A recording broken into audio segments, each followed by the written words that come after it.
امریکہ میں فلو نے خطرے کی گھنٹی بجا دی، مرض وبائی شکل اختیار کر گیا۔ ہفتہ وار اموات میں فلو نے کروڑوں کو بھی پیچھے چھوڑ دیا۔ امریکہ میں جنوری کے آخری 2 ہفتے میں 1302 افراد نقمۂ اصل بن گئے۔ اسی عرصے میں کووڈ سے ہلاک افراد کی تعداد 1066 رہی۔ ایک ماہ میں 1 لاکھ افراد فلو سے متاثر ہو چکے۔ امریکہ کے 64 اسپتال فلو کے مریضوں سے بھر گئے۔ ڈاکٹرز کے مطابق بچوں میں دماغی سوجن اور بڑوں میں نمونیا کے کیسز بڑھ رہے ہیں۔ فلو کے مریضوں کی شرح کرونا سے 2 گنا زیادہ ہے۔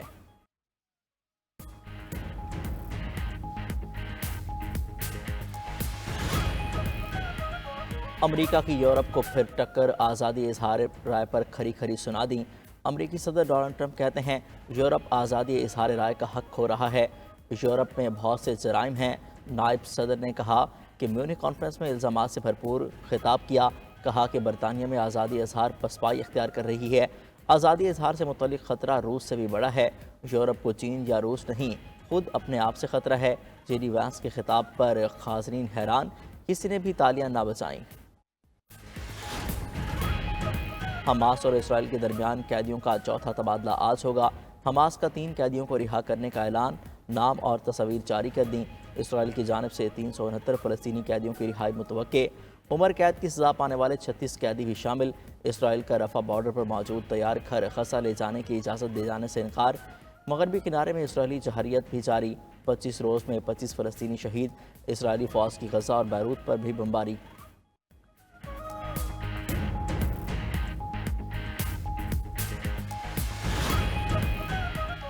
آئی ایم ایف کا بدعنوانی کی روک تھام کے لیے عالمی معیار کا قانون اور تحقیقاتی ایجنسی قائم کرنے کا مطالبہ۔ آئی ایم ایف مشن کی پاکستان میں وفاقی سیکرٹریز اور محکمانہ سربراہوں سے ملاقاتیں۔ کابینہ ڈویژن خزانہ، اقتصادی امور، کامرس، نجکاری اور دیگر محکمے شامل۔ ذرائع کے مطابق ملاقاتوں میں گورننس اور احتساب بہتر بنانے پر بات چیت کی گئی۔ مشن نے وزارت قانون، آڈیٹر جنرل، ایس سی سی پی اور فائنانس مانیٹرنگ یونٹ حکام سے بھی ملاقاتیں کی۔ عالمی مالیاتی فنڈ کا کرپشن، منی لانڈرنگ اور ٹیکس چوری کے کیسز پر عدالتی کارروائی جلد مکمل کرنے کا بھی مطالبہ۔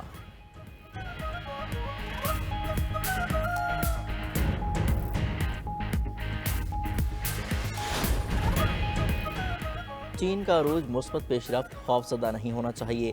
صدر مملکت آصف علی زرداری کا چینی میڈیا کو انٹرویو، کہا چین کی ترقی دنیا کے لیے اچھی چیز ہے۔ چین دوسرے ممالک کے اندرونی معاملات میں مداخلت نہیں کرتا، ہر کوئی اپنے اپنے شعبے میں کام کر رہا ہے جس سے قوم کو فائدہ ہوتا ہے۔ چین کی چند دہائیوں کے دوران تیز رفتار ترقی نے بہت متاثر کیا۔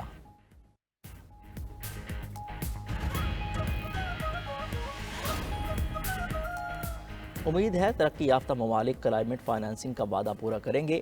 وزیر اعظم شہباز شریف کی اقوام متحدہ کی ریزیڈنٹ کوآرڈینیٹر محمد یحییٰ سے گفتگو۔ وزیر اعظم نے اقوام متحدہ کے کنٹری ٹیم کی جانب سے پاکستان میں جاری کام کو سراہا۔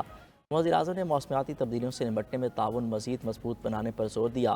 شہباز شریف نے کہا کہ عالمی مالیاتی ڈھانچے میں اصلاحات کے ذریعے ترقی پذیر ممالک کی آواز اور نمائندگی بڑھانے کی ضرورت ہے۔ دنیا میں پائیدار ترقی کے اہداف پانے کے لیے مالیاتی فرق کو دور کرنا ہوگا۔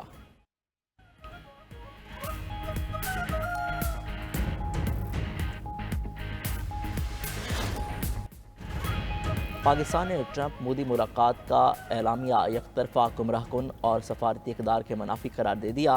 بھارت کو جدید ہتھیار دینے کے امریکی اعلان پر بھی تشویش کا اظہار۔ ترجمان دفتر خارجہ کا کہنا ہے کہ ایسے اقدامات خطے میں فوجی توازن کو متاثر کریں گے۔ پاکستان امن کے فروغ اور دہشت گردی سے نمٹنے کے لیے پرعزم ہے۔ دہشت گردی کے خلاف پاکستان اور امریکہ کے تعاون کے باوجود ایسا اعلامیہ حیران کن ہے۔ بھارت خود دہشت گردی کی سرپرستی کر رہا ہے۔ ملک کے اندر انسانی حقوق کی پامالی اور بیرون ملک قتل و غارت کے جرائم پر پردہ بھی نہیں ڈالا جا سکتا۔ ترجمان دفتر خارجہ نے مزید بتایا، ترک سرمایہ کار پاکستان میں سرمایہ کاری کے خواہش مند ہیں۔ اتفاق کیا گیا کہ افغانستان کے اندر دہشت گردوں کی محفوظ پناہ گاہیں نہیں ہونی چاہیے۔ ترجمان دفتر خارجہ نے پی ٹی آئی کی جانب سے آئی ایم ایف کو ڈوسیر بھیجنا افسوسناک قرار دے دیا۔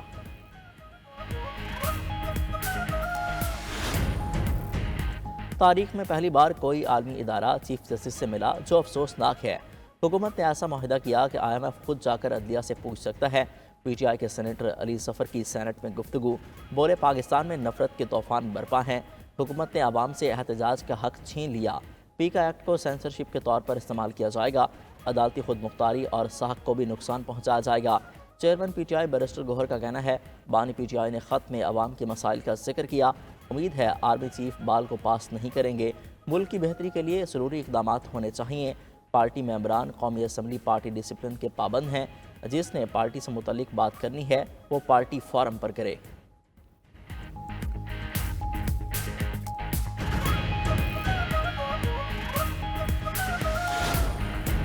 تحریک تحفظ آئین پاکستان کے سربراہ محمود اچکزئی سے مولانا فضل الرحمان کی ملاقات میں ملکی سیاسی صورتحال پر گفتگو۔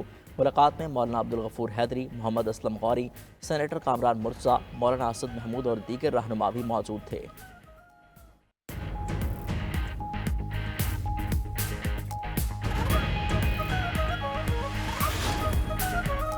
مجھے کیوں نکالا؟ پارٹی سے نکالے جانے پر شیر افضل مروت کا قومی اسمبلی میں سوال، حکومتی ارکان نے کہکے لگا دیے، ساتھ نعرے لگائے کہ سالموں جواب دو، مروت کو حساب دو۔ حنیف عباسی نے شیر افضل مروت سے کہا ہم آپ کے ساتھ ہیں، پی ٹی آئی میں واپس بھجوائیں گے۔ شیر افضل مروت کا کہنا تھا بانی پی ٹی آئی سے ملاقات کرنے والے 10 میں سے 9 ججز ان کے کان بھرتے ہیں، ہر بار مجھے پارٹی سے نکالنے کی بات کی جاتی ہے، اس جبر اور فسطائیت کے دور میں پی ٹی آئی نہیں چھوڑیں گے۔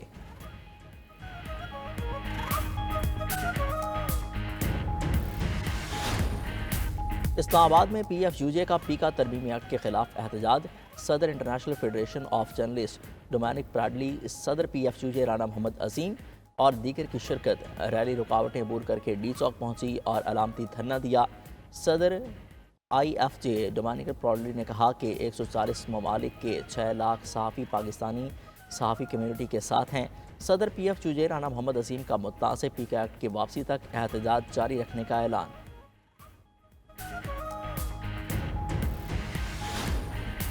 پاکستان میں بڑے پیمانے پر برطانوی سمیں چلنے کا انکشاف، additional D G cyber crime Waqar Uddin کا کہنا ہے ایسی سمز مالیاتی فراڈ، خواتین کو ہراساں کرنے، چائلڈ پورنوگرافی اور دہشت گردی میں استعمال ہو رہی ہیں۔ کرمنل اپنی شخصیت چھپانے کے لیے برطانوی سمز کا استعمال کرتے ہیں، معاملہ برطانیہ کے ساتھ اٹھائیں گے۔ ملک کی سطح پر انٹرنیشنل سمز کے غیر قانونی کاروبار کے خلاف کریک ڈاؤن بھی جاری ہے، 44 افراد گرفتار کر لیے۔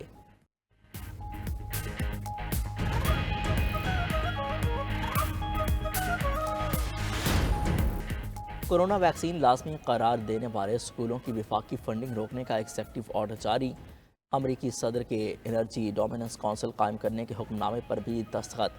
غیر ملکی میڈیا کے مطابق انرجی ڈومیننس کونسل تیل اور گیس کی پیداوار بڑھانے کی پالیسی بنائے گی۔ صدر ٹرمپ نے کہا کہ وفاقی ملازمین کو نکالنا اخراجات کم کرنے کے لیے ضروری ہے۔ دوسری جانب ٹرمپ کے محکمہ تعلیم کو بند کرنے کے اعلان کے بعد ادارے کی پھرتیاں، امریکی محکمہ تعلیم نے خود ہی اخراجات میں $350 ملین کی کمی کر دی۔ محکمہ تعلیم کے مطابق فضول اور نسل پرستی کی روک تھام سے متعلق اخراجات ختم کر دیے۔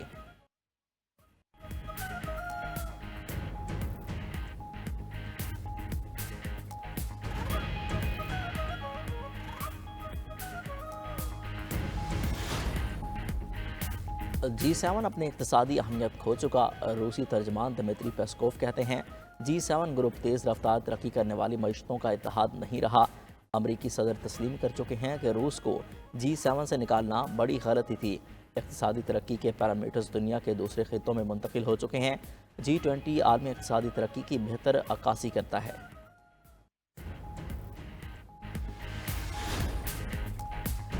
یوکرین کے علاقے چرنوبل پر روس کا ڈرون حملہ، ڈرون چرنوبل نیوکلیر پلانٹ کے حفاظتی شل سے ٹکرایا جس سے آگ لگ گئی۔ خوش قسمتی سے تابکاری کی سطح میں اضافہ نہیں ہوا۔ دوسری جانب میونخ سیکیورٹی کانفرنس کی سائیڈ لائن پر یوکرینی صدر کی امریکی نائب صدر سے ملاقات، جے ڈی وینس کا کہنا ہے کہ اتفاق کے رائے سے امن تک پہنچا جا سکتا ہے۔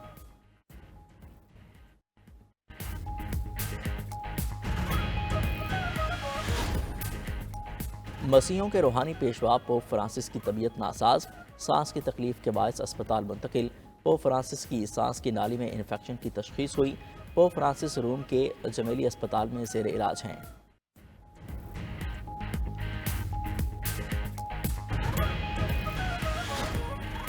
سمندری طوفان زیلیا مغربی آسٹریلیا کے ساحل سے ٹکرا گیا۔ 290 کلومیٹر فی گھنٹہ کی رفتار سے ہواؤں نے سب تہس نہس کر دیا۔ ساحلی علاقوں کے ساتھ اندرون شہر میں بھی شدید بارشوں اور سیلاب کا الرٹ جاری۔ علاقہ مکینوں کو انخلا کا کہہ دیا گیا۔ ادھر برفانی طوفان اور شدید بارشوں نے امریکہ میں تباہی مچا دی۔ ریاست اوریگون، واشنگٹن اور میری لینڈ میں 200 سے زائد حادثات رپورٹ، 10 افراد زخمی۔ ورجینیا میں 1 فٹ سے زائد برف باری ریکارڈ، 2 لاکھ صارفین بجلی سے محروم۔ الباما اور میسیسپی میں طوفانی بگولوں سے 2 درجن گھروں کو نقصان پہنچا۔ پاک فضائیہ کا دستہ exercise spear of the victory 2025 میں شرکت کے بعد وطن پہنچ گیا۔ آئی ایس پی آر کے مطابق دستے میں JF-17 لڑاکا طیارے، فائٹر پائلٹس اور تکنیکی عملہ شامل تھا۔ PAF فائٹرز نے پاکستان سے سعودی عرب اور پھر واپسی کی نان سٹاپ پرواز کی۔ فضا میں ایندھن بھرنے کا بھی مظاہرہ۔